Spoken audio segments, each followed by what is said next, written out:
The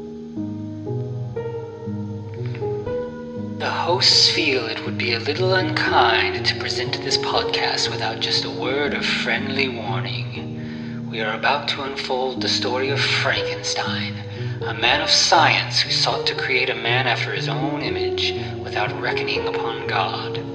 It is one of the strangest tales ever told. It deals with the two great mysteries of creation, life and death. I think it will thrill you.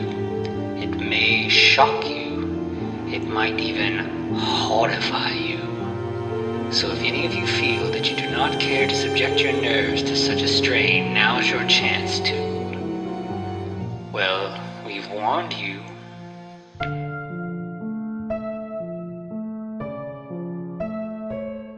Hello, and welcome once again to the Frankencast. I'm the mad scientist Anthony Bowman. My pronouns are he, him, and I'm joined as always by... The what the hell happened here train wreck that is Eric Velasquez. My pronouns are also he, him. So this week, we're talking about Island of Dr. Moreau, but we've already talked about that. This one is the Brando version. Yeah, so this is the one from the 90s. That's sort of like a famous train wreck. And yeah, like I know we kind of hinted at this last time. Like at the time, this was a huge bomb. Everyone was really mad about it. Right. But in recent years, I think people have kind of come around on it as like we're kind of appreciating it for its own sort of weirdness. Right. But it's certainly, I mean, it's undeniably a huge train wreck. Especially like there's a whole ass documentary about it called Lost Soul. And it is wild, the stuff that happened in the course of making this movie. Can we talk about a little bit of it? Are you sure. So we definitely know that there was some conflicts between Val Kilmer and Marlon Brando. We also know that most of the cast was inebriated in some form or fashion throughout almost the entirety of the production. Some people got dropped off and left kind of in the outback, and then like Stanley just ran off basically and disappeared after he got fired. Yeah, but only to reemerge. It's wild, man. He got fired and he had to sign an agreement to like stay away from the production in order to get like they were going to still pay him his fee. Right. He ended up living in the outback, like near the place for a while. He met up with the people playing the Beastmen. They gave him a mask. He's in the film a bunch as a Beastman under a mask, like hidden. It's just absolutely craziness. And like Richard Stanley, of course, this was like his dream production he wanted to do. He'd done a couple indie things. The studio gave him all this money to do this, but he was like apparently very difficult to work with. He seems like a kind of a crazy. I mean, we know now he got Me Too'd recently. Like he's not a good dude, which sucks because like everything he made was like his two indie things he did before this. This movie kind of like he kind of like left Hollywood. Like no one wanted to hire him for a long time, and then he came back and did The Color Out of Space, which is fucking incredible, and then got Me Too'd soon after. So just like what a shitty situation with this guy. And then John Frankenheimer took over for it, and he's also directed a bunch of great stuff, but apparently is a huge asshole, was terrible to work with. So just I mean nothing worked in this movie, like in terms of like the creation of it, and like it seemed like Brando didn't give a fuck. He just wanted money. He never read the script. He just like did whatever he wanted. Right? Yeah, like a lot of the really weird stuff that Brando is doing in this, apparently he was just like, I'm going to do this. You wanted Marlon Brando in this movie, so you're just going to deal with my nonsense. Like the white face paint, that's him. That's not in the script. Right. Well, the bucket with the ice, that was him. The little guy was supposed to be like a bit player, but he like elevated him. Yeah, just really wild stuff. Here's the thing though. I don't know if this is me being a Brando apologist, but I think he made the right choices for this character, like for this production. Yeah, I mean, especially like this version of Moreau alongside this version of Montgomery from Val Kilmer. Like this movie is campy and weird, and like all of the insane, like because I think the thing with like the little guy, like originally there was like the maligned type character was going to be his main henchman, and Brando was just like, no, this weird little guy is really like he has a great screen presence. Like there's nothing like this. Rather than just a guy with a dog makeup or whatever, let's really elevate this weird guy. And yes, it definitely makes the movie like in such a way that like this is iconic. Like, this character is recreated in South Park in like a lot of the early seasons. Like I forget what his name is in that, but like he's the mad scientist who like wants to give everything a bunch of extra asses, and he has the little guy, and then like Dr. Evil and Mini-Me. This sort of like pairing really works, and like people respond to it. So yes, I think you're right. I think Brando was like, let's make this, if we're gonna make this weird ass movie, let's make this weird ass movie. And like I think that's why we keep coming back to it for sure. Right. Well, not only that, but like the issue between Kilmer and Brando, because Kilmer was like a big star at the time, Brando was a faded star at this point. So obviously there's that conflict, but that conflict like really gives Montgomery something to do. In other versions where Montgomery was just a guy that was there, he was just the main henchman, right? Yeah, I mean in most versions of this, it's really all about Moreau and the guy who arrives on the island, of the varying named guy, and Montgomery's just kind of there. But, like, Kilmer really makes this a movie about Montgomery. Like, he's a big part of this. He is the villain. Whereas in other versions, it's been Moreau. No, Montgomery is the bad guy here. Yeah. And, yeah, we definitely, like, I know there's also a separate documentary about Val Kilmer that it's been several years since I've seen. But, like, he was definitely a very troubled guy. Like, he was dealing with a lot and...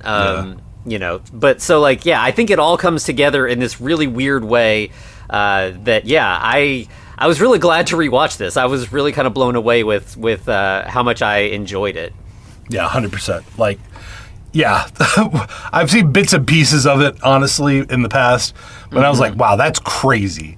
Everything about this movie is absolutely insane. It's like, but now it's like, it's actually pretty good. Like, it's campy, like you said, but there's more to the story than there has been, if that makes sense. Yeah, absolutely. All right, so let's get this party started. So let's go ahead and open up. We're on a boat, because we're always on a boat. So we have here, last time we had, like, there, like, one of the guys died, and they dumped him overboard and all that. Here, we have, like, the men... on the boat, there's three guys on the boat again. They're like fighting, they're all starving. They're like, delirious, and resorting to their more animalistic tendencies. And two of them fall overboard in the fight, and then we just we see a quick shot of a shark, and then we just have the other guy just on the boat alone. It's kind of heavily implied that those two guys got eaten by a shark. Well, I think he even says as much. He's like, they pretty much died by a shark. Yeah, like it's very like quick, and we're done with it. Okay. We know that it's now just Douglas here. Yeah, so here his name is Edward Douglas. I was, we talked about it last time that the name keeps changing, and I was like trying to remember. So, like, in the novel, his name is Edward Prendick. Yeah. Sorry. My brain switched it because I was like, oh, that's inappropriate. But no, that's it. It's Prendick. Yeah, you're right. Yeah. And then we had him as Edward Parker in Island of Lost Souls. Because you can't say Dick anywhere in your name. Yeah, and so then in the 77 version, they just changed it all together, and he was Andrew Braddock. And then here we're back to an Edward, but he's Edward Douglas. Right. So sure, why not? Yeah. And played by David Thewlis, a.k.a. Lupin. Yeah, another pretty big star here. Like, he's been in a lot of stuff. Like, he's kind of like a classic British actor in a lot of stuff. But yeah, recent, in modern times, like, people mostly probably are going to recognize him as Lupin. Unfortunately, I mean, for all that baggage. Yeah. I mean, but he's great in those movies. He's great in everything. He's just a really great actor. Oh yeah. Not gonna lie, have you ever seen Dragonheart? It's an absolutely shit movie, but he tears the scenery apart as the main villain. Okay. Yeah, I don't know that I have seen that. You should. Okay. Just to laugh at it. Because that's Sean Connery as a dragon. He does not do a dragon voice. He only does Sean Connery because that's all he knows how to do. Yeah. Okay. Yep. But yeah, so this time he wakes up, sometimes he ends up on shore at the island. Here he gets rescued by a ship. The Ambak Panari. Yep. So he's being cared for by Montgomery. And we find out that Douglas is out. He was out on a ship because he was working on a peace settlement for the UN. And Montgomery's like, here, let me give you an injection that'll help. And he injects. Are you a doctor? And he's like, I'm more like a vet. I love this. This is like pre-Ryan Reynolds. Like, it was so good. And he's like, okay, so you injected me with medicine, and he's like, kind. It's a little Jimi Hendrix, but you'll enjoy it. Like, right. Montgomery, and in the past he's been an alcoholic. Here he's like a drug-addled man. He's like a Hunter S. Thompson type almost. Like he's just. Right. He's into whatever. Like, he's just, It's like the madness of the island has driven him beyond drinking to, like, heavy substance abuse. Yes, absolutely. Yeah.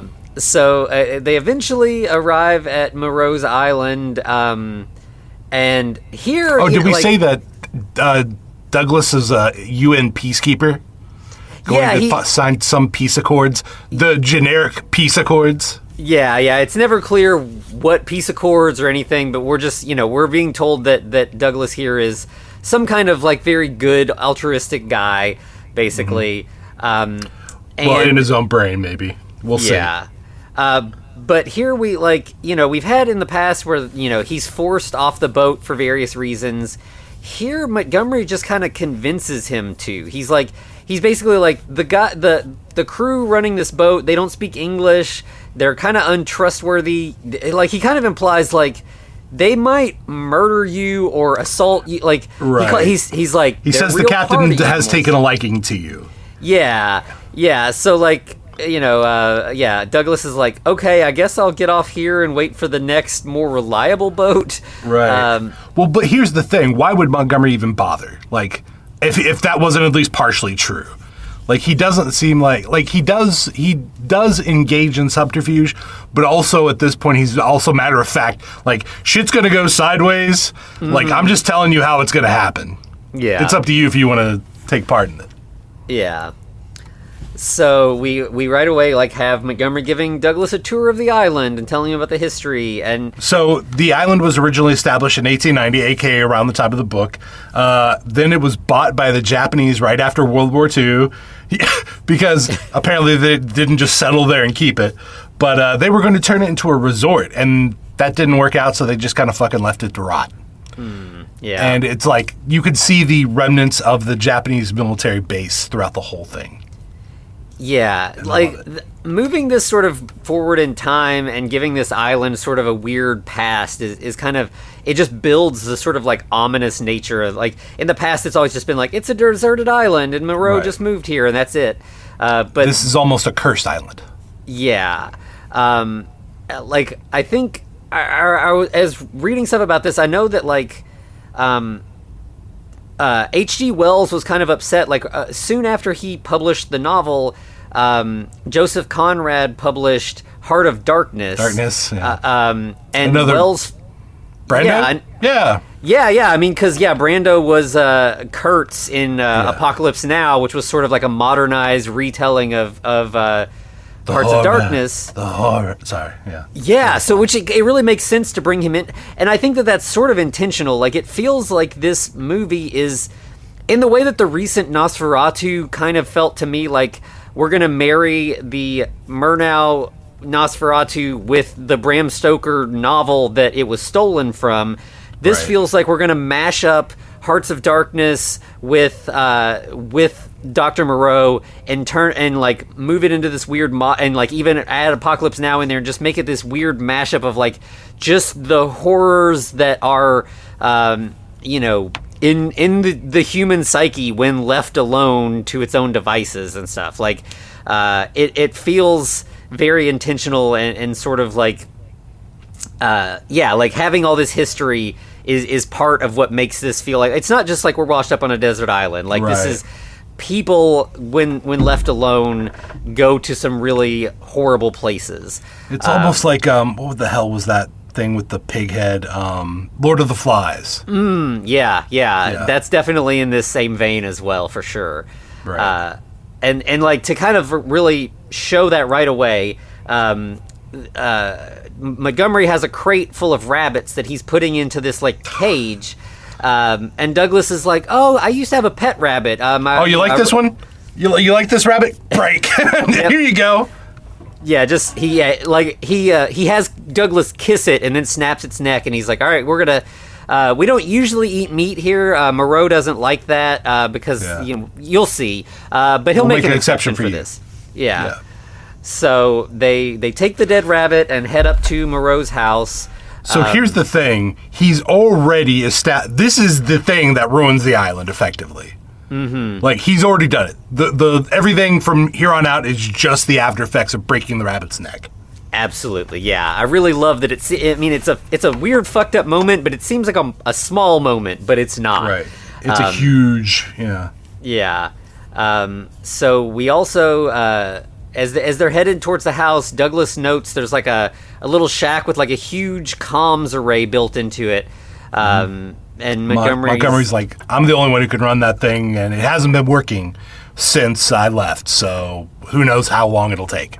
Yeah. Already lying effectively. Yeah, he's like, we'll get it fixed soon, hopefully, and then you can, we'll get you, a rescue ship, basically. But in the meantime, you should probably stay in the main house for your safety. Yeah, so, we don't want you to get sued. We don't want to get sued for you breaking your ankle. Litigation and all that stuff. Basically, yeah. Yeah. So he drops Douglas off in a room, and like Douglas is like kind of looking around. There's all sorts of awards on the wall for different things Moreau has been recognized for, including a Nobel Prize. And then he gets distracted, like out the window, there's a girl just belly dancing. Yeah. It's Farou's Balk. She was also kind of big at this time because of the craft. Yeah.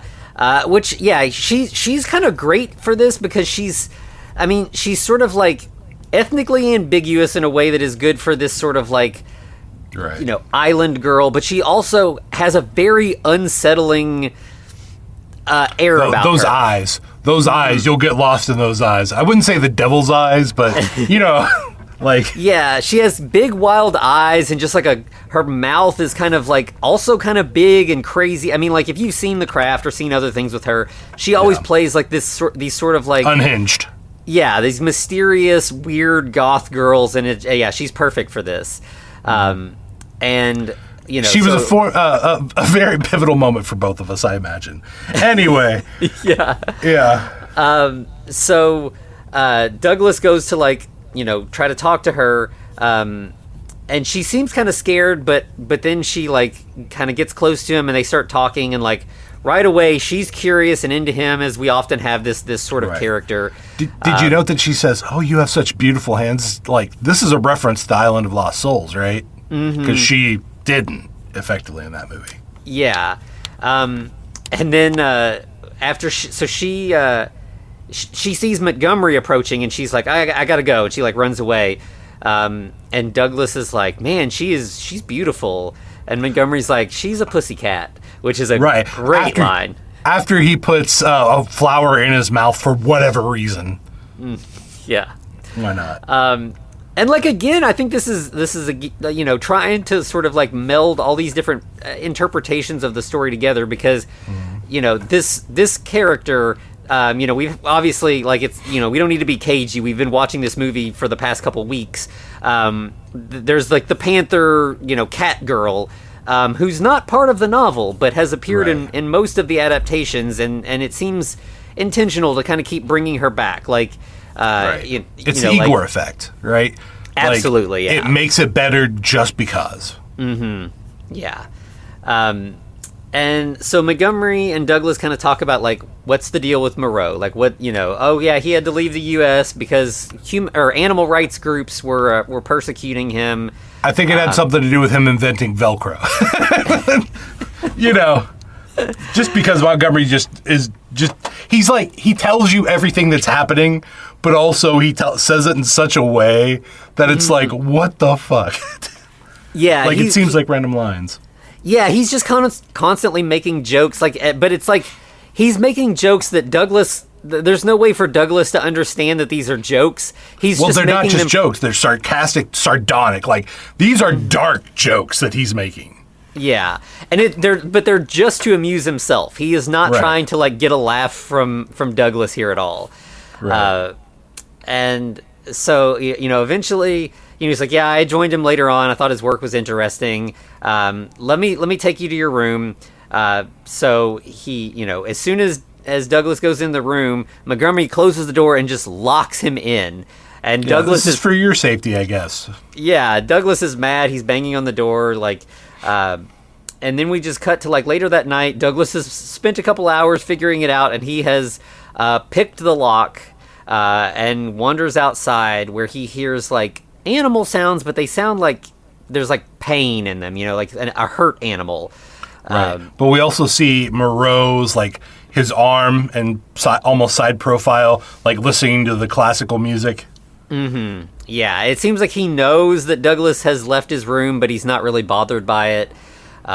We also see that what is her name? Oh, Aisa is the girl's name in this, and she is watching from her window.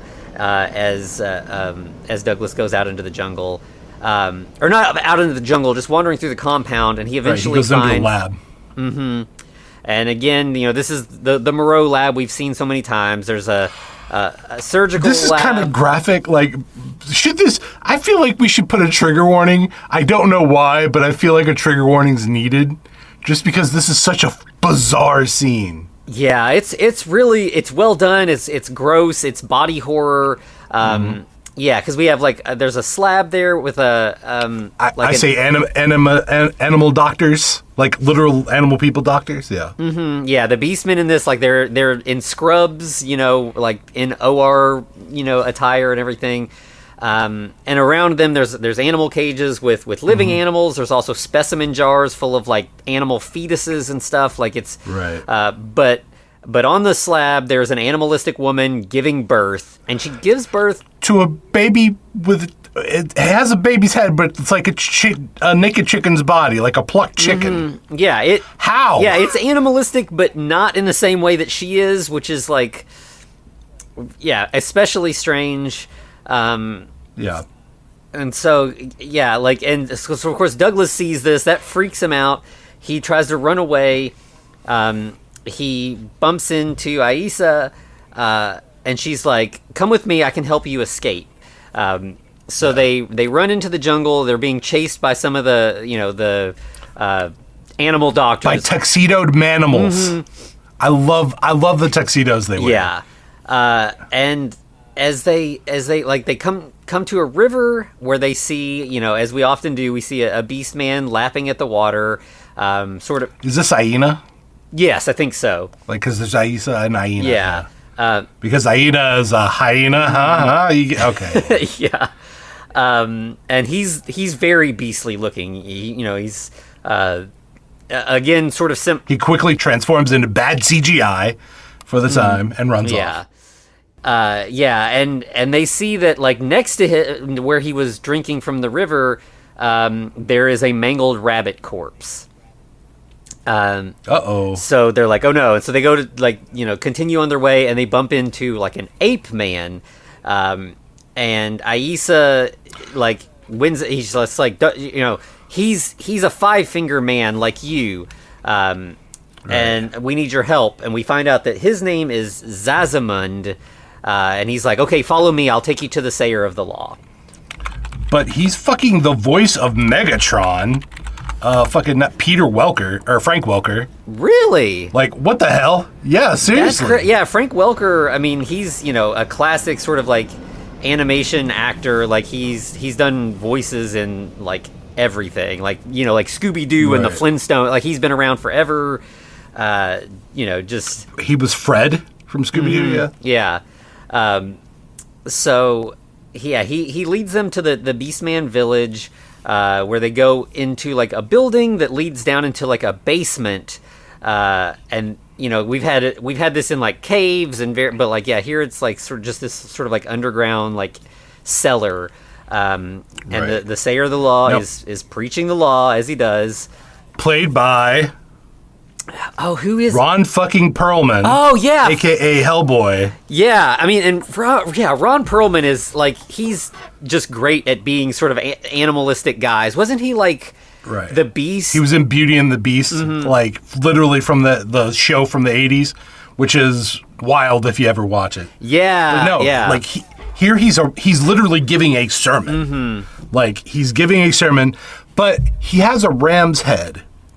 Or he's a ram person. So he's not like a monkey man like in the previous ones. Yeah. He is a ram person who is blind for whatever reason. Why not? Right. But like, I feel like this is like a like biblical thing. Like he is the Moses, right? Because rams were sacrificial animals, not like goats or the Baphomet thing. Yeah. Where they were evil and all that stuff. But yeah, like. Yeah. Yeah. Like, and again, because this is the kind of thing that Richard Stanley is like all about, is like layering all this symbolism and stuff. So like, yeah, that feels very intentional. And I think the blind thing probably is like the justice is blind. The like those, or maybe the blind leading the blind. Yeah, could be. Could be. We're saying it's like an onion. It's got layers. Yeah, absolutely. And I think probably the fact that like I think Stanley wrote this, directed a few scenes before he got fired. It got passed off to Frankenheimer, who also did like a lot, some more like he did the movie Seconds, which I think we might talk about. I was thinking about it when, but like he did a lot of things that were like genre stuff that had like layers and symbolism as well. So I think this ended up in this weird mashup where like there's just so many ways to like look at this because so many cooks were involved in the production, basically. Right. But after he sort of finishes his sermon, Aissa introduces Douglas and is like, "We need your help."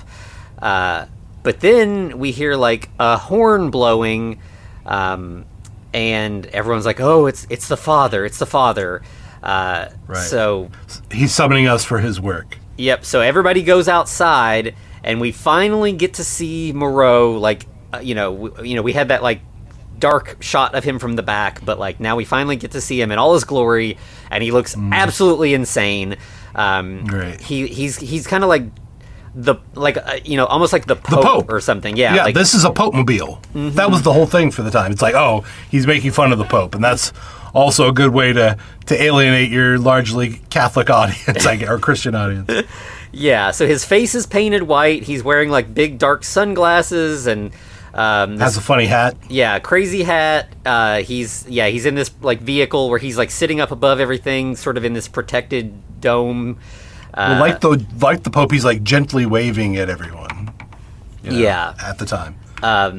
And as they all kind of arrive, Montgomery hops down. He's got a gun that he pulls on Douglas. And Douglas is kind of frozen, and Moreau is like, "Give him the gun." Montgomery's like, "What?" He's like, "Give him the gun." So he looks unsafe here, so yeah, he'll feel better. Yeah, so Douglas takes it, and he's like, "All right, I want you to feel safe. I want you to trust me." And so this is more like Island of Lost Souls. Like I think Brando saw that and was like, "All right, that's what we're going with." Yeah, it definitely feels that way. I mean, and Lawton, also kind of had this sort of like deranged quality to him, but like, obviously a movie made back then versus, in the 90s, it's a whole different level of crazy. Right. But then we find out Douglas is bigoted towards animal people because he's like, oh, these are abominations against God. So he is a devout Christian man. Yeah. Douglas. And he like fires a gun into the air to kind of try to scare them away. But it doesn't really work. They don't really back up at all. And then Moreau, he has this this weird like necklace that's like this giant or this like dial thing at the end of it with a bunch of buttons on it. And he just presses a couple things, and suddenly the Beastmen sort of seem to be like electrocuted. They all kind of just like fall over, shaking and everything. And Douglas is like, no, don't hurt them. I I don't want to be around them, but they don't like, they're suffering, like, make them go away. This is satanic. What you're doing here. Yeah. And Moreau is like, we need to go inside. Like, this heat, the sun. I can't be out in the sun. It's like, and it's just, again, like, this feels like, I've not ever read like Stanley's script for this, but I feel like this is probably just Brando ad-libbing some It's Brando being craziness. Brando. Yeah. Like, Brando built this character out of whole cloth. He's like, for some reason, I hate the sun. I have to wear like pounds of sunscreen, and everything's too hot. Yeah. So we just cut to them back at the compound where the Beastmen are now cleaning the white sunscreen off of Moreau. And he's like, meet my children. And, he like introduces a couple of them by name. We get Maling, who's just he's a dog guy. And this is where we get Aisa's name. And then what is the little guy's name? Couldn't tell you. They just say it the one time, and then I'm not sure I even understood it when they did. So yeah, but so this guy, like, this is a Spanish there's actor. So many angry people who is like, was at the time literally the world's smallest man. Like, it's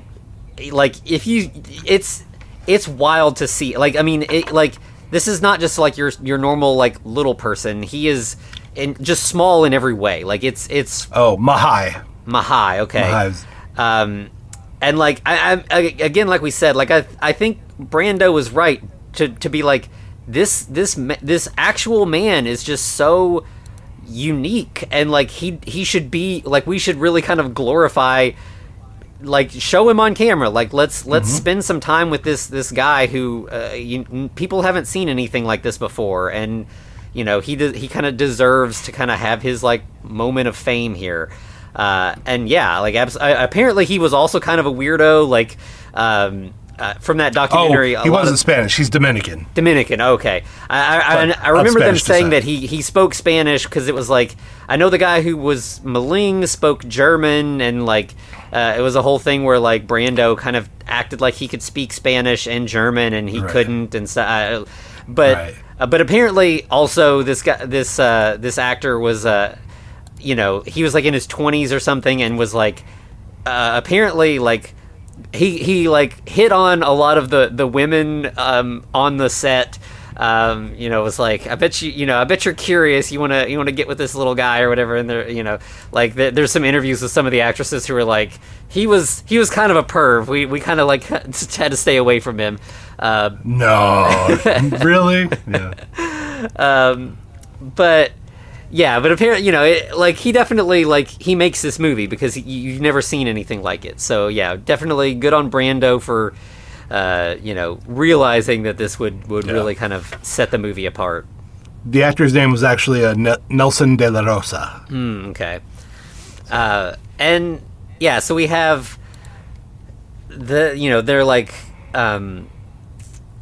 like, again, yeah, I think this is again where Douglas is like, yeah, this is satanic, this is wrong, what you're doing here is terrible, and I think Moreau's thing here is that specifically it's less surgical, and it's more they're being infused with human genes, because this obviously, the 90s, now we know a little bit more about science and everything, genetics, DNA, baby. Yeah. But yeah, when Douglas says this is satanic, Moreau's like, judge not, lest ye be judged. So they basically are quoting Bible at each other at this point. Yeah. So we'll talk about it more later at dinner. And so we cut to dinner, and this is a scene that straight up was like ripped directly from this movie for one of the Austin Powers movies. Which, it's funny. Plays the piano. We talked. Just the two of us. Sorry. Yeah. We talked last week that, like, we had Michael York, who ended up in Austin Powers, and here we have this sort of weird combination of, like, mad scientist and little sidekick also ending up in Austin Powers. All goes back to Austin Powers. Yeah. But yes, we have Moreau sitting at a grand piano playing classical music as a tiny piano sits on top of it with his little sidekick, also playing along. Yep. And yeah, it's just great. And then we also have Maling recites some poetry. Like this is just like a very like classy salon, but with beast people doing strange stuff. And we again have like Moreau and Douglas talking philosophically about like the metaphorical devil versus the actual biblical devil. The devil is a tired reflection of genes. Hell yeah. There you go. And he is no more. I've done away with him. I'm working to eradicate the violent nature in animals, and that will help me eradicate the violent nature in humans. And, so that they sit down to dinner. A beast man brings in like one of those like covered dishes and lifts the dome. Right. And there's a very, very happy with himself. He's like, I made rabbit fricassee. Yeah. And Moreau is pissed. He's like, who did this? And Montgomery's like, I mean, I thought it'd be nice for our guest. And Moreau's like, no, that's not, like, everybody go wash your hands. You befouled your hands by touching this stuff. Like, go clean it up. Montgomery also says, well, Douglas over here killed it, so I figured you might as well eat it, right? Yeah, and nobody saw. It's fine. Like, we were alone in the jungle. Nobody saw it happen. It's fine. Well, somebody did. Yeah, Douglas is like, me and Aissa were in the jungle and we saw another dead rabbit. And so there's this guy that kind of looked like a hyena guy, basically. And and yeah, like he's like, or no, because this was a different guy because they say his name was Lomai. He was like a cheetah guy. Right. And Moreau's like, okay, I guess we're going to have a trial in the morning. Look what you've done now, Montgomery. Everything's fucked. So they, I think that night, Douglas is, it's like, I think it's just like after dinner, Douglas is alone, and he again starts exploring and like bumps into several little beast men who kind of scare him. And then we just kind of cut to the next day, where there is the trial of Lomai commencing.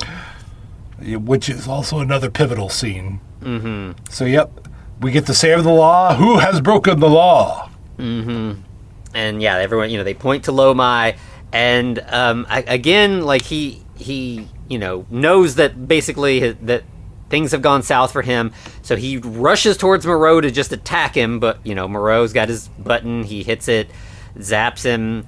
And he collapses there at Moreau's feet, and sort of to kind of continue with the biblical stuff, Moreau just like puts his hand on him and is like, I forgive you, son. Right. But of course, Wagner, he who's another dog man, is like, I don't forgive you for shit, and shoots him in the head. Mm-hmm. Yeah. And hey, everybody, where'd you get that gun, buddy? Yeah, everybody's shocked at this. Like, yeah, that he had a gun, that he did this. And he's like, I wanted to protect the law. That's what I'm here for. Right. I wanted to do what you wanted me, Father. And besides, Montgomery gave me the gun. Mm-hmm. And so, like, I think in the previous version, we had the Braddock, the Douglas here role, killing this character. But having one of the Beastmen do it escalates things so much more quickly. Right. Like, things are getting more like they're all more violent just because, again, as you said, that first domino of breaking the rabbit's neck, like things are out of hand quickly. And the fact that Montgomery gave him the gun, Montgomery's kind of trying, he's instigating. Yeah. So I have a theory of what this is meant to be, but we'll get there. Well, okay, let's go ahead and bust this down anyway. I have a feeling, because I don't want to spoil too much, but Brando's Moreau is seen as more like a god figure, like an actual benevolent being. That, sure, they're doing some fucked up shit, but for the most part, they're actually benevolent. Whereas Montgomery is the devil. Yes. Who's just going in and instigating everything. Absolutely, yeah. They're definitely these kind of like these dual figures. Yeah, which again, I think it's a much more interesting dynamic than just like Montgomery being the muscle for Moreau. Right. He wants to be Moreau, but yet he falls short. And we'll get some really great stuff with that later, just really great stuff.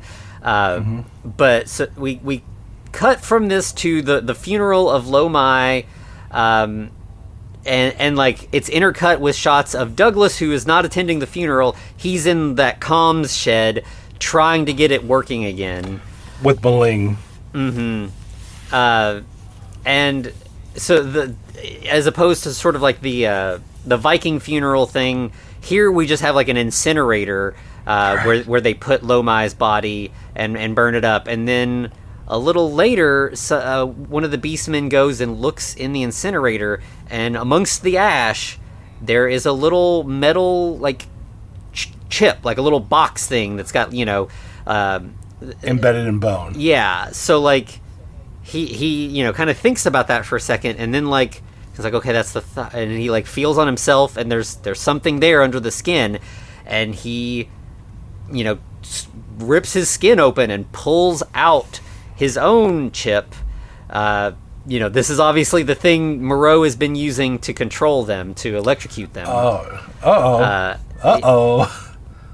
Yeah, and so then we get like a voiceover of Douglas being like, that's when things started to really get out of hand. Right. As if it hasn't been just a fucking roller coaster of wildness going on since the word go. Yeah. So we have later Douglas and Montgomery going to visit the Beastmen like out in the fields, because part of this whole process is they get shots like every week or something, injections. Right. And Douglas is like, so what is this? Is this the genetic serum or whatever? And he's like, it's a little bit of that. It's some hormones. It's some drugs that I put in. It's just a cocktail. It's all kinds of good stuff. It helps with the endorphins. We learned that he was a brilliant neurosurgeon at one time from his own mouth, as he uses that mouth to kiss some animal ladies. As he's doing all this, I can't remember if it's Montgomery or Douglas, but they realize there's one beast man kind of off away from everyone else, and all the rest of them are like eager to get their shots. They want them. Right. But there's this one that won't. Come here, buddy. Yeah. And he looks familiar to us because he's the one that was looking in the incinerator earlier. Yeah. And this is the hyena man. And so Montgomery's like, come here, man. And he just holds up the tracker. He's like, here it is. Yeah. Yep. And he says, pain no more. Oh, fuck. Montgomery's like, fuck. Yeah. And so he takes off into the hyena man does. And Montgomery's like, we got to catch him. If he tells anybody else what he's figured out, we are super fucked. This is really bad. So he learns he finally fucked up after this. And he's like, I'm grabbing my rifle. And Douglas is like, wait, aren't you supposed to like just subdue them? And he's like, not this time, baby. This is shoot to kill.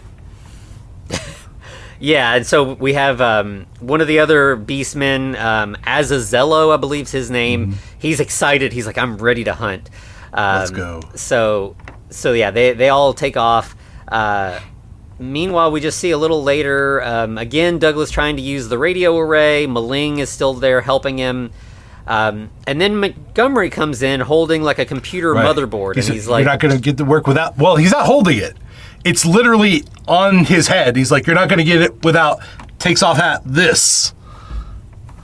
Because he's Montgomery and he's fucking high as a kite right now. Yeah. Montgomery's like, but besides, who are you going to call and what are you going to tell them? Like, that's there's you're stuck. By the way, nothing's gonna. Since he's with Douglas was with Maling, Montgomery busts out a chew toy, goes beep beep, and then throws it. Maling goes chasing after it. I love it so much. And then he's like, "Oh, we did some of the injections, but we got distracted by the hyena guy. We need to go inject Aisa. She also needs her shots." Wait, she's one of those? Yeah. I think Douglas is kind of surprised to hear that. Right. And Montgomery's like, "Here, let's do some weed about it. let's smoke a joint, Jay." Yeah. And he's like, we need to find her, but we also still need to find that hyena. That's going to be a problem. Yeah. And then we cut away to Moreau, who in another one of his like iconically crazy scenes. In a brief shot, we do see a lot of the manimals, as I call them, beastmen, they're carrying around rabbits. They're hunting rabbits now. That's what they're doing.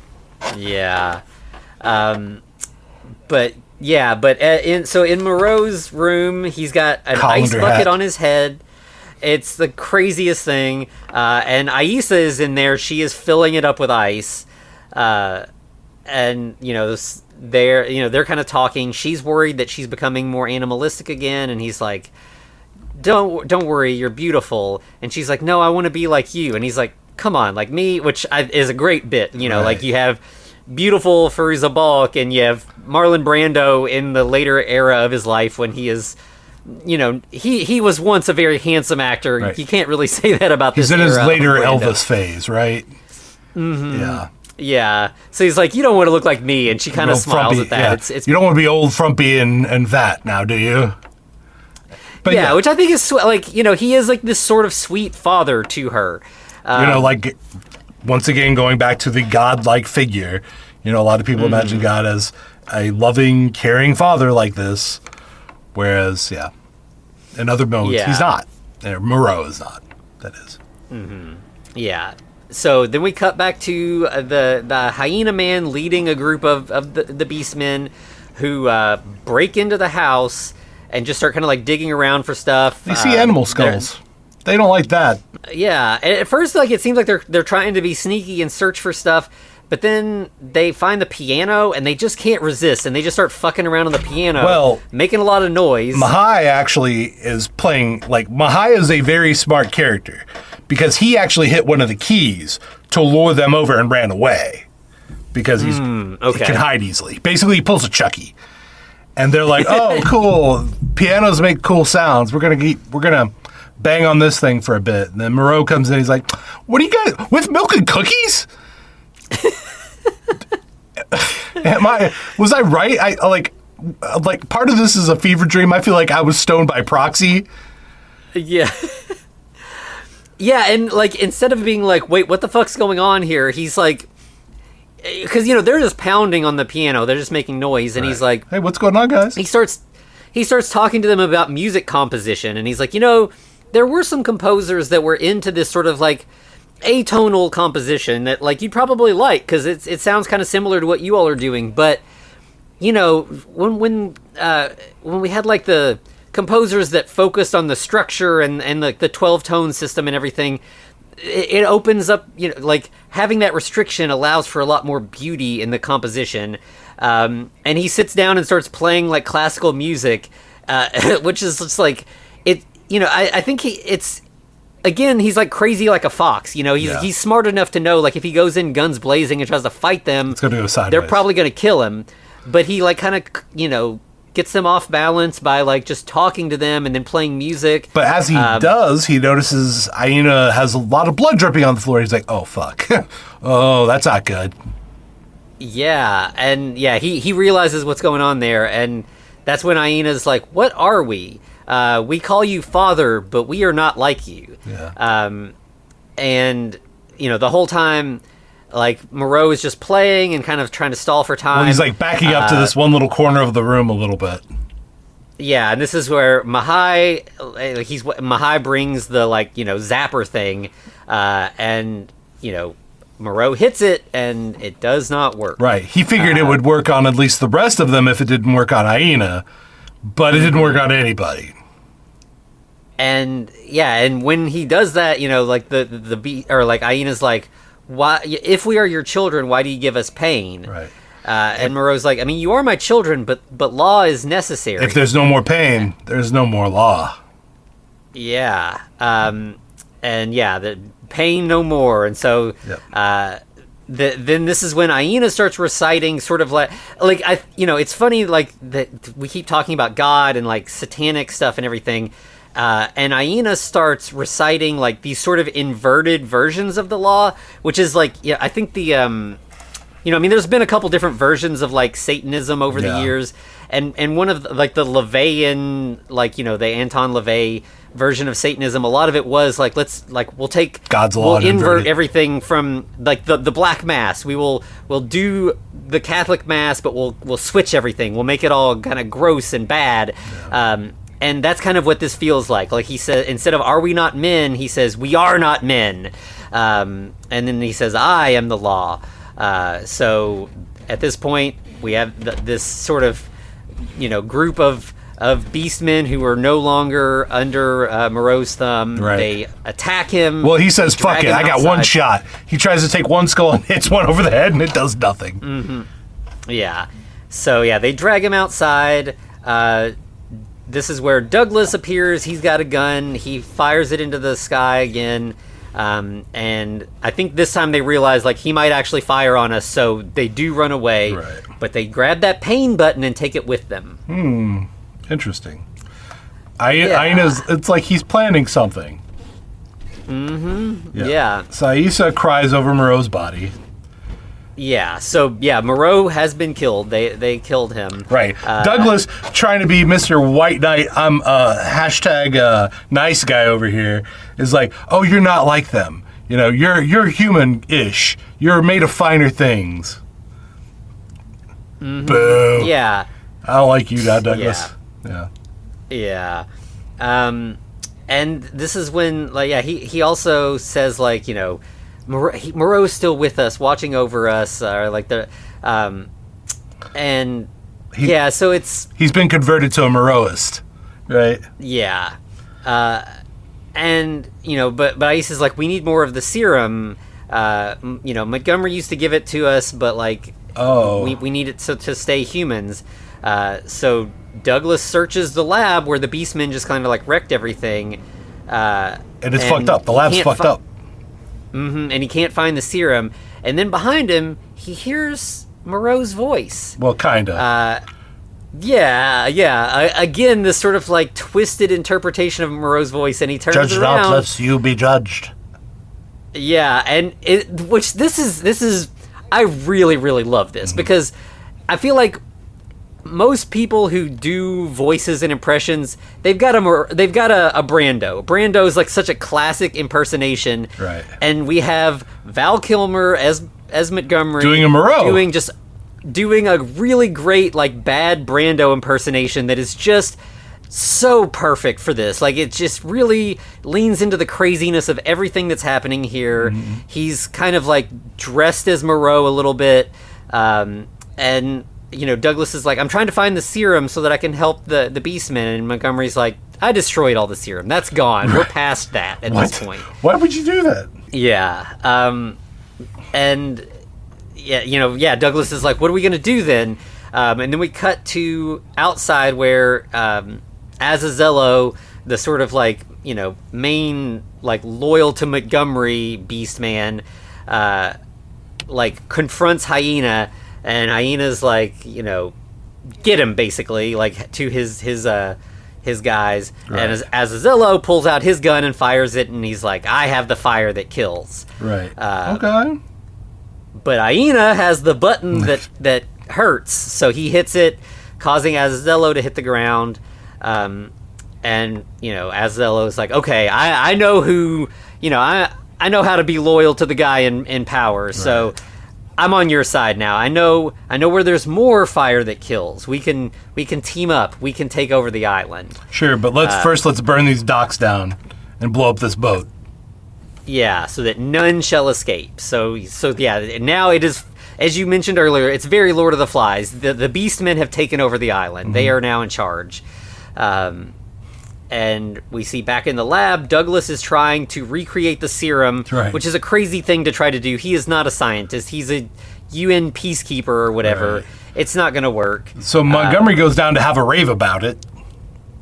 Yeah, he's just sitting on a throne looking over the Beastmen, just really enjoying that he is now... I am Moreau now. Yeah, he's now God and Satan in one body. He's kind of he's enjoying Well, he's a fully realized Satan because he's usurped God, effectively. Mm-hmm. Yeah.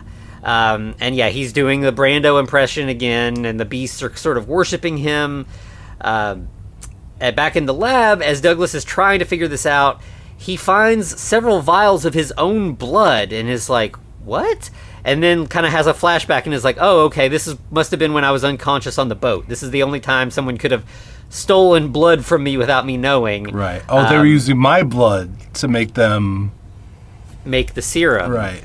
Yeah, and he notices a scar on his arm, like, that he'd never realized before. Like, it's clearly... He's been involved in this whole process without realizing it for a while. And then... back down in the sort of crazy Montgomery rave, as Azello approaches, and he says, or Montgomery is ranting, and he says, Moreau wanted to make animals into humans and humans into gods, but he was going against instinct and reason. I want to let you all be who you really are. Right. And as Azello is like, yes, it's our instinct to hunt and run with the pack. I'm so sorry things didn't work out. Yeah. And, like, he says something about, like, or Montgomery says, someday I hope that I'll get to go to dog heaven. No, I really want to go to dog heaven. But, yeah, basically they're talking about, like, the role of dogs, because that's what is Azazello. I call them Wagdi, but I guess it is Azazello. But is basically like, hey, I'm going to kill you. So he's like, I really want to go to dog heaven, as he leans in and then get shot. Yep. Azazello shoots him. Meanwhile, Aissa finds Douglas in the lab, and Douglas says, I thought Moreau had saved my life, but he had intended to take it. Like, I think they were making some of the serum out of my blood, but I think eventually they were going to kill me and, like, vivisect me and use my DNA to stop your regression. Right. Like, so I am the key. I would have to give my life to make you fully human. What a jump, though. It's like, dude, they just took your blood. Like, why would you think they would just rip you apart? What? Yeah, he's making some big leaps here. There's not, like, detailed notes saying this. But if Moreau is dead and Montgomery's insane and all the serum is gone, there's no hope anyway. Like, there's nothing we can do. So the Beastmen go on a murder spree or murder ride to kill the rest of the humans. So we have Aissa trying to free the like still animals, and then as they notice the chaos going on outside, they try to escape the compound as, like, there's explosions and everything. And they manage to kind of stay hidden pretty well because the Beastmen aren't really after them. They're looking for the guns. That's what they're doing. But I think eventually Azazello is interested in finding them, and he finds them in that, like, underground lair where the law sayer was reciting the law earlier. Yeah, then we have Doug and Aissa seeing Montgomery's feet sticking up in the air. Like, how comedic is that? Just walking in, it's like, oh, he's dead. They killed him. Yep. Yeah. So we see, or, like, Azazello then, like, kind of comes in, or, like, sicks some of his men on them to attack, and suddenly Aissa, like, her eyes get cat-like. She just kind of starts acting more animalistic, and she starts fighting off the other Beastmen. Right. And we find out that Azazello has long been jealous of Aissa. I think, there's like some, like, sibling cats rivalry versus dogs thing here. Well, sibling rivalry too. Yeah, because he's like, Moreau gave us nothing but pain, but he never hurt you. He always took good care of you. Right. And so he ties a noose around Aissa's neck. Well, she tries to fight him. But yeah, he does get one around her neck and pushes her off, and we just see her silhouette dangle. Yeah, they're, like, on, like, a catwalk. And I see what you yeah. And so, yeah, she's dead as well. We have, then we just cut to shots of, like, we have the like, good Beastmen versus the bad Beastmen, or, what, like, right. the loyal to Moreau versus the loyal to Aina. Right. Not Montgomery, but Aina, yeah. Yeah, and they are just destroying the compound as they're fighting each other. And Maling's just running around with a little photo of Moreau, just crying. Like, yeah. It's ridiculous. And eventually Aina gets to the sayer of the law and like kind of has him hostage, and he's like, tell the other guys that I am the law now. He's like, no, fuck no, I'm not going to do that. No, I mean, he's the law sayer. That's his name. That's all he cares about. He is loyal to the law, and so he refuses. And then Azazello shows up with Douglas. He's like, fine, Douglas, you tell them I'm God now. And to show, like we have, Azazello earlier saying he'd be loyal to Aina, but Aina, this often is the case where it's like, if you've got a guy who like was loyal to your enemy and he's suddenly on your, like, don't trust that guy. He's just gonna be wishy-washy forever. He's gonna, whoever he thinks can benefit him, he's gonna jump ship. Fair weather friend is what that's called, I believe. Yep. So Aina kills Azazello and then grabs Douglas and is like, all right, you tell them that I am a god, that I am like Montgomery and Moreau. I am become, a man. Right. Now, Douglas does something smart here that I really like. He's like, you are a god, but Moreau was a god, and you saw what you did to him. What do you think about that guy over there? You think he wants to be God? What about that guy? You think he wants to be God? And Aina does it like, he's like, you know what? You might be right about that. Mm-hmm. Yeah. He even says, when you all killed the father, you all ate of his flesh and drank of his blood. So again, biblical stuff here. Like they had communion. Mm-hmm. They ate the body and blood of their father, and so now they're all gods. Yeah. But Douglas is like, but there's got to be a number one god, and who's going to be that? Yeah. So Aina, realizes, okay, yeah, that anybody could take the throne. Like I took the throne. So I'm going to kill all my rivals. Yep. So he just starts machine gunning all of his henchmen, and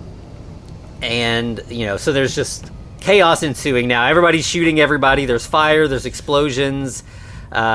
In the process, Douglas gets a gun, but he's like, I'm just gonna let this play out. I'll let the other beastmen punish Aina. I don't need to.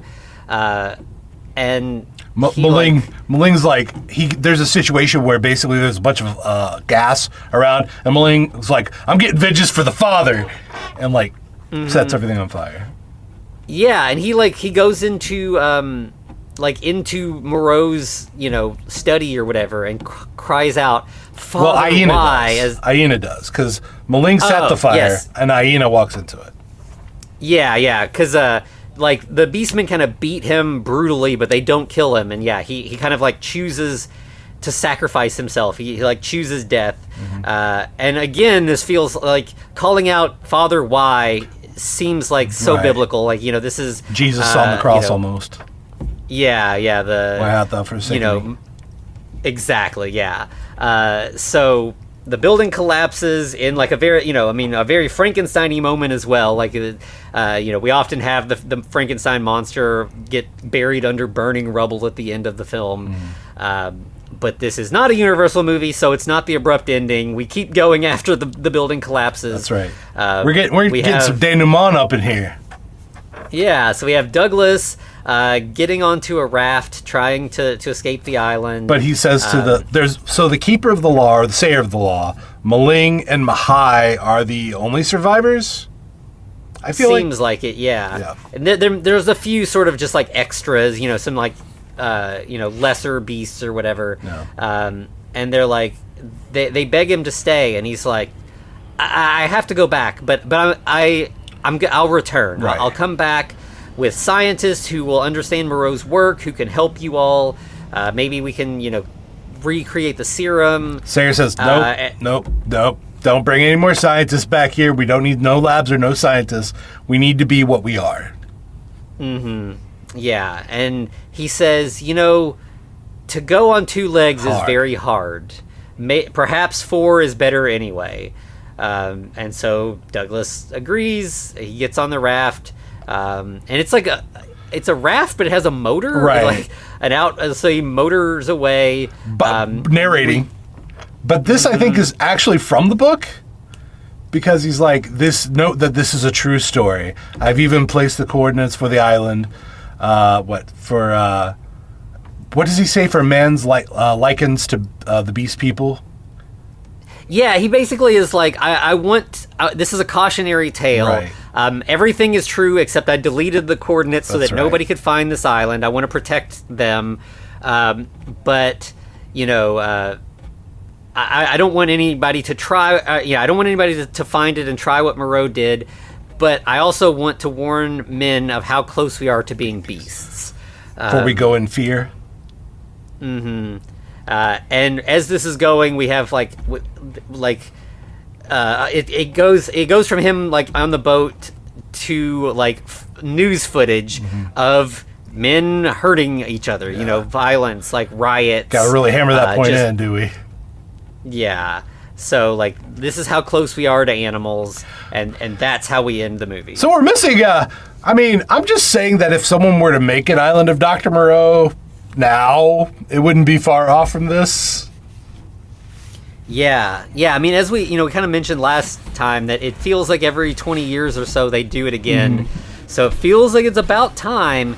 And yeah, I mean, with the way the world is right now, I would be very curious to see what the message, what the grand theme of a current Moreau would be. All right, hear me out, Anthony. We start a trilogy, right?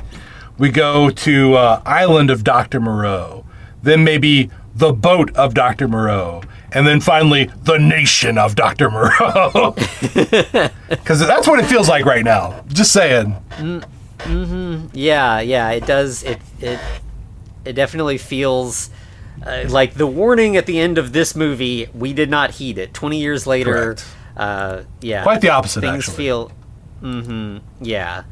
This montage, if it was done now, would have like January 6th stuff in it. It feels like we've got a lot to learn as a society, right? Which I guess is all the more reason that it would be interesting to see what someone would do with this now. Maybe, I want to say maybe we'd listen this time, but I mean, let's be honest. Anthony, no bad guy has ever suffered actual judgment on Earth. They all get away scot-free. Yeah. Unfortunately, that seems to be true. There's every now and then we get little glimmers of hope. Right. Every once in a while, Hitler gets shot in the head, right, by himself. Yeah. Or we have like the stuff going on in New York right now that's pretty exciting. Yeah, that is actually. So there's silver linings to the very cloudy time period we're living in. But yeah, honestly, like if there was a Moreau movie right now, they would almost certainly make Moreau vaguely Trumpian. Like they couldn't resist, and so maybe it's better they not do it. Maybe it'd be nice to get one in a few years with a little more perspective. But for now, like this one, I do think it has a lot to say about where we are now. Maybe that's why it's getting reappraised. Is like at the time, we were 96. We were like in the Clinton era when times were good, which is wild. Yeah, things weren't so bad. So I could see where people would be like, "We're fine. We're not animalistic. We've got things figured out. Where everything's good. Like our biggest problems are that our president." Fucked an intern. Like, if only that was the Yeah. So maybe this movie was just ahead of its time. It didn't fit the time period, and now it unfortunately does. Yep. Now it seems a little less insane because it's just our daily lives. But yeah, this movie, I hope it continues to get reappraised. It's a movie that really shines in spite, seeing that, I would highly recommend that Lost Soul documentary as well, which I think is even on Tubi. It's pretty easy to find. And it is definitely worth watching just to be like, wow, it's amazing this movie got finished with everything that went wrong with it. It's amazing it got released. The fact that it got made, that it got released, Because there's like a lot of interviews with the producers who are like, once we got the final product, we were like, well, this isn't what we wanted, but I mean, it's better than nothing, and which like now, HBO Max or whatever will make a movie and be like, we're just gonna put this on the shelf. It's for tax purposes. It's better to just like dump it than like release it. But here the studios are like, we're gonna lose money on this, but like we'll make some money if we put it in the theaters, and that's better than losing everything. Definitely a different time for that, because otherwise, like nowadays this certainly would end up on a shelf and never see the light of day. But so I'm glad it came out, and that we've had time to like live with the weirdness of it and kind of learn to appreciate it on its own terms. Because it's crazy, but in a really sort of refreshing, fun way. That I had a great time watching this. Right, 100%. Yeah, it was a lot of fun. I mean, and honestly, like how else? Where else are you gonna go? Right, from everything we've done and seen, and the Moreau milieu, I guess. Each of these Moreau movies we've done has kind of like taken it to a new exponential level, and I mean this is the logical conclusion of everything that came before it. You know what's next? They gotta go to space. Planet of Dr. Moreau. Actually, that's it. The second one is Nation of Dr. Moreau. The third one is Planet of Dr. Moreau. Hell yes, Anthony. I'm so here for this. Let's do it. All right, we're gonna pound it out in the next 2 days. We're gonna get on some Quaaludes and like really get in the right mindset. Yeah. Oh boy, I'm into this idea. Why not? Fair enough. Anything else we got to say about this? I think that's it. I think we've exhausted Dr. Moreau, honestly, except for maybe not so much, because I think next week we're going to have a special guest. Yes, I believe we will. We've got plans to talk to a new special guest we've not had on the show before. This is Rodney Asher, director of such movies as Room 237 and The Nightmare. The connection for us is that he's good friends with friend of the podcast, dear friend of the show, Tim Kirk, and apparently is also a Dr. Moreau obsessive. So we're excited to have him on to get some perspective, see what he thinks about Moreau, maybe see what he thinks of our Planet of Dr. Moreau idea. Right, let's pitch it to him. All right, we're going to work on the spec script. Let's go. So I'm really excited. I've been a fan of this guy's work for years, and I'm really excited that Tim connected us so that maybe we could talk to him about something that he's clearly pretty passionate about. Absolutely. So join us next week for that, and I'm like, we haven't recorded it yet, so I'm excited to talk to him. We'll see how it goes. It's going to be a good time, I'm sure. Absolutely. All right, friends. Well, anything else more to be said? I think that's it. Well, where can they find us, Anthony? So you can find us on all the socials at The Frankencast. You can email us at thefrankencast@gmail.com. We're also over on YouTube. And you can always find us at patreon.com/thefrankencast, where there's all kinds of odds and ends.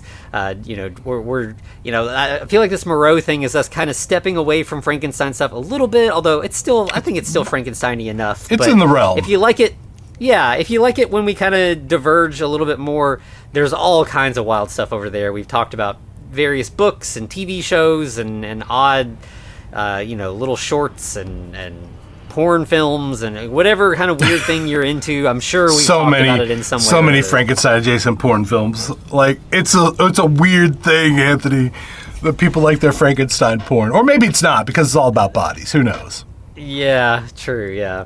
We'd love to have you over there. There's free trials. There's all kinds of ways to get into that stuff. So definitely join us over there if that sounds fun. Absolutely. Man, I'm ready after all this is said and done with to class things up a bit. But anything else to be said? I think that's it. Well, thank you one more time for listening to the podcast, and to be continued.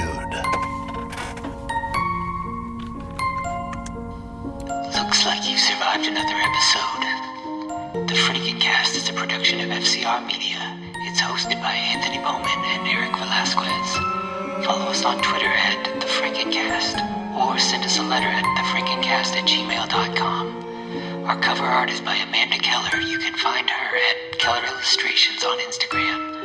Our theme music is by Vivek Abhishek. Thanks for listening.